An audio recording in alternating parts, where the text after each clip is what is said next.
How many of you have ever sat down to enjoy a meal and you took a bite and you realized it was lacking salt, right? Has that ever happened? I love salt too much, unfortunately, right? And I like to put salt on stuff, right? And how silly would it be if you said to your spouse or your friend or you're out to eat and you said, hey, can you pass the salt? This needs some salt. And they gave you the salt and you set it down next to your dish and you set it there and then you said, man, this tastes so much better now that the salt is sitting right next to my plate, right? That's ludicrous, right? The salt only works if it comes out of the shaker and has contact with your food. It's the only reason it has any impact.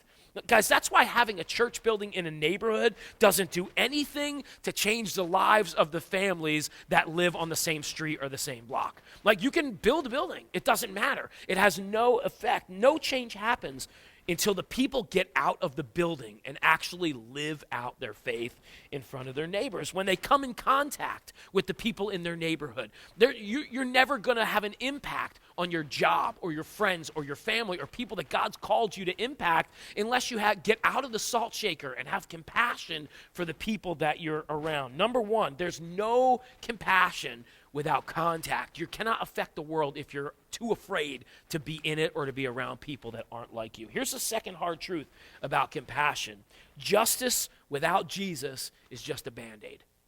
Justice without Jesus is just a Band-Aid. Mark chapter 8:36, Jesus said this, what do you benefit if you gain the whole world but you lose your own soul? The truth is, to a person who's approaching compassion from a non-Christ following point of view, many times in their mind, it's probably all about justice, right? Maybe compassion is about social justice for people. Like, we're not talking about Jesus. We're just talking about social justice, right? It could be personal justice for someone you love who's hurting or marginalized. Maybe it's food for the hungry and feeding their physical needs is really the goal, right?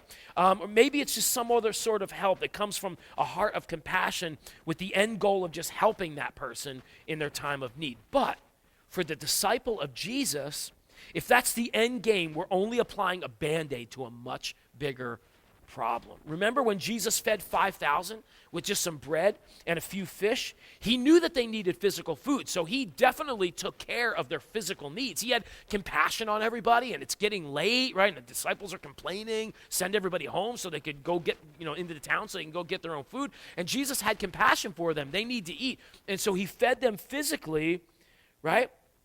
But at the end, the goal was to give them spiritual food, to deliver the message that they needed, right? And we live in a world that has a sin problem that's so much bigger than the physical problem. So as followers of Jesus, we need to live by compassion. We should always be seeking on how we can show the love of Christ and the message of Jesus included in what we're doing in our acts of compassion. That's why we love on our community. That's why we're getting ready to do the Easter egg search again and getting back to the outreach. That's why we, as a church, we continually try to give resources and take care of people and meet needs in our community, not just so that we can meet physical needs, but ultimately we want to be a voice in the community to spread the message of Jesus, that there's hope in Jesus. Here's the third hard truth about compassion if you're still taking notes. Compassion starts close and it travels far. Before Jesus ascended into heaven and after he was resurrected, he said this in Acts chapter 1, verse 8. He said, "You receive power when the Holy Spirit comes upon you, and you will be my witnesses, telling people about me everywhere, in Jerusalem, throughout Judea, in Samaria, and to the ends of the earth." Here, Jesus was talking about the spread of the gospel message from where they were in Jerusalem, ultimately around the globe for all of mankind. And we know that the gospel message was spread by the power of the Holy Spirit as Jesus' followers preached the gospel and showed the compassion of God the Father for people around them. If you're listening to this message and you're thinking to yourself, there are so many people that need compassion around the world, where do I start? The answer is simple. Start close and let it travel far. Compassion starts right where you are. Just look around you. If you're not sure where to start, it starts in your own home. You might be watching this and thinking, I don't know, like, where do I begin?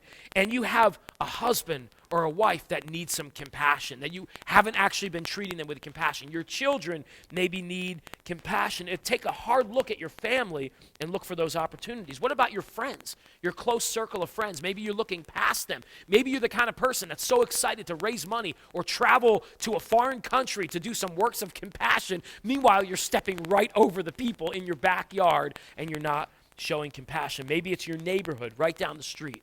Where's the need for compassion? Here's the truth. It would be a major tragedy to spend all our effort trying to show compassion around the world and neglect compassion right here where we live.